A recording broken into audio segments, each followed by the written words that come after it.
Hi everyone again. I'm going to make this video about life in a more general perspective, but also on the subject of not underestimating life. I find that a lot of people, including myself, the biggest problems I run into is when I underestimate life. So, when we are experiencing things, or we want to create a theory on the way in which life is, a lot of people don't know what, we can't know what it is. A lot of people don't know what it is. We can't know. But don't underestimate it. Never, never must you underestimate it. Because that will only be trouble for you in the future. I often tell myself, don't underestimate it. Don't underestimate life. Don't underestimate life. Don't underestimate life, son. Don't underestimate it. And that's a very important thing, a lesson for me, because when I do a life task, a human task, a society task of, say, reading, I get lost in the reading. I get distracted. Life itself is a distraction, but then our society is a distraction from that distraction.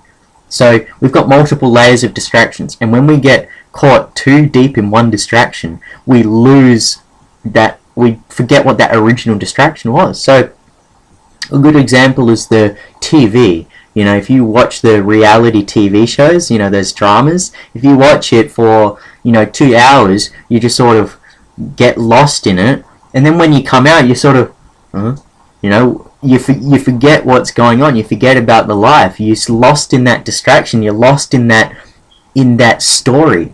So and that makes us forget our own lives happening. So that's an important thing to be able to. An important skill is to be able to do our life tasks, but not get stuck in them. Sort of like when you're an eagle. We're all born as eagles, but we never use our wings. We never fly up high. Those few who fly up high, they'll have to come back down eventually to eat, or whatever it is they need to do. They need to work and so on. But then they have to remember that they have wings and not forget that they can fly. So that's a very difficult lesson, because it involves us realizing that we have the potential to soar in the skies.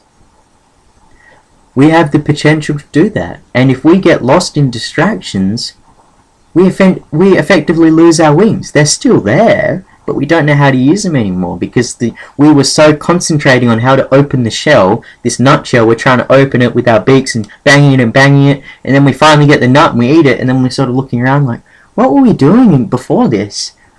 And then we see these other eagles, and they're just sort of walking along, so we walk along too. And then, after 2 months or so, we're sort of like looking up at the sky like, there's something more here, I've forgotten something. Sometimes it takes someone else for us to realize. We see someone else, and that someone else comes along and he's like, oh, remember when we were flying up in the sky last month? What? Oh yeah, that's right. And it's that's like being reborn. You go, I can fly. I was above all this. I'm in touch with that nature again. And you can ascend again. Until next time, you'll have to come down and descend back into the place you need to be, because that's our dimension. That's our requirements of being in this dimension, is that we have to feed and nurture this body. This body is alive. So we have to treat it well. But we must not get lost in it all. We must not get lost in this plane of these ideas that these other bodies make. We must not get lost in them, because that's going to confuse us. We need to remember that we are able to fly, and not to let other people pull us down to their level as well. We should pull other people up. We should never drag someone down. If someone believes that they can make things better, we should always listen, because it's better for them to pull us up than us pull them down, because we don't benefit from that. but we benefit from being uplifted. But quite often it takes us to be able to be patient and to be open-minded and understanding, and that's a hard step for a lot of people, because we've not been taught to do that against foreign ideas. And even if we don't believe them, one day we might have to come to terms with them, and then we will be frustrated that people don't listen again. So, we were once that culprit, and then we learnt the better of ourselves, and now you get other people in the same position. So it's not everyone's got their lesson to teach, everyone's got their value. No matter how lost someone is, that is a lesson to teach ourselves. If we see someone suffering for these certain reasons, we can use those reasons and we can learn from that, and we can try and get above it. So everyone's got their lesson to teach, and we should always give our sympathy to everyone, our love to everyone. Everyone deserves our love, and I know it's a hard thing, because there's a lot of people there who you wouldn't like to do that with. You immediately hate them or get negative feelings, but that is your own mind not understanding the complexity of life. We are all one on this earth. We are all one big human consciousness. We're all connected. And one thing, horrible thing or bad thing, negative thing that happens to someone else can be a result of someone's decision completely somewhere else. So let's say us getting lots of money is a result of the people being really poor. Okay? So that's what we're inflicting upon others if we're being greedy.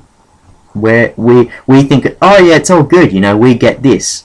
But we get this at the expense of them losing more of their daily commodities. Clean water. So that's what we really have to open our eyes up to as well, is that we are all joint in this world.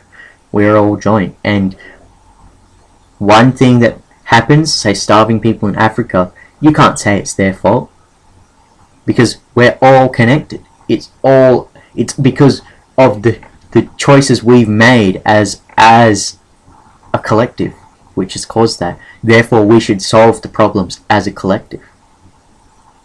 Now, that doesn't mean us coming under one big rule. No, it means that we should all have an equal say, and we should all give credit or put our faith towards these older, sort of wiser people who've experienced it, who've seen it.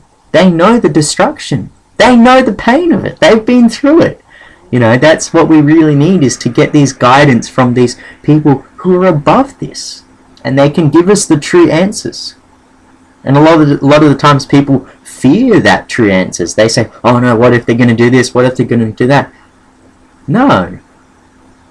You fear it, but then you put the worst possible person in place. Okay? So, what I'm trying to say is that we should try and look for these wiser, sort of more mature, older sort of people in our society, and see what they think about it. Because chances are they'll have something very good to say. We can direct ourselves the best we can, but even the choices in which we can direct ourselves are limited, because that has been the collective response, the collective result of what's happened in the world. So what's happened is, if you're born in a first world country, no matter what you do is probably going to have a negative effect on third world countries, because you're getting a better treatment. You're living under a roof. You're getting clean water, an excess amount of clean water, and then these people don't even have water at all. So there's these choices that have become a result already of these past happenings in the world, and those are things we cannot easily change. No, we can't.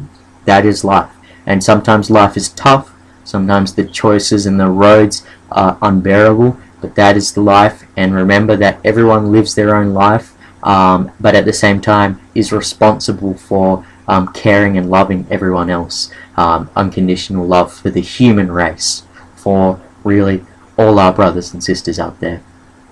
So that's a very important thing, because at the end of the day, we honestly don't know what is out there. We know that we have auras. We know that there's very strongly many experiences that we've had or others have had with other entities. So that's when it gets more important that we're not trying to destroy our own race. We're trying to ascend our consciousness collectively so we can all become smarter. Just imagine if every human was like Bob Marley. What kind of world would that be? That would be freaking awesome, okay? So, because there'll be world peace.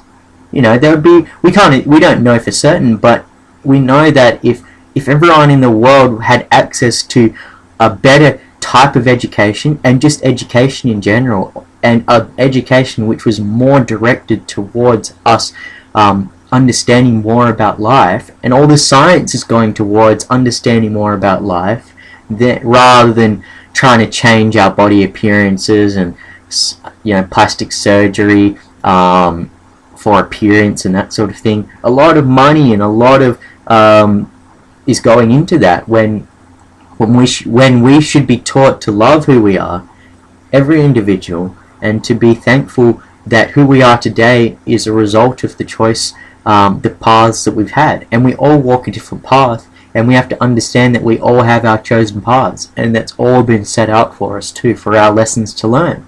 And a lot of people don't really believe that, but then you will come to learn the lessons that you needed to learn. You will learn what you need to, through your mistakes, through your success, through your downfall, through your uprising. Through it all, you'll learn who you are, and that's a very profound, important thing.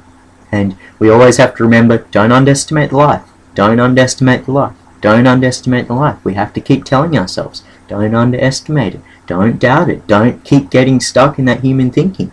Don't keep on getting distraction. That distraction of what human wants you to think is normal for you, and that's pulling you away from the true essence of life. When that true essence of life should be the normal. That should be what the brainwashing is that true essence of life, of trying to understand it, not this one which is more based on self-preservation, at the expense of others. Not the one where we let out a negative energy on other people, and that's good. That's what this society is. Have you ever seen someone who works out a checkout? You really got to respect those people, because they take a lot. They take a lot of negative energy. They're strong people. So that's very important to understand. And in many ways you do understand it. It's just an idea that's been at the back of your head, and you haven't really thought about it. For some people it could be a new idea. For some people it could be, I remember when I was thinking like that. So the point is, everyone's got their lesson to teach. And even if their lesson doesn't seem good, even if their lesson doesn't seem what you agree with, if you find someone that you can't learn anything from, you're not teaching properly. You're not teaching yourself properly, because everyone has their lesson to learn. Even if you don't agree with what they say, that person will have taught you with what you don't agree with. So it's really about recognizing that everyone has worth. No one is useless. Everyone has their own path, and everyone is beautiful. Give love to everyone you meet, and enjoy the life. Enjoy it. Stop getting so stuck on not enjoying the life, or there could be all this and that. No, don't think too much. Don't use the human way of thinking to bring it down. Enjoy the life, experience it, see what you see, and then live that life. Thanks.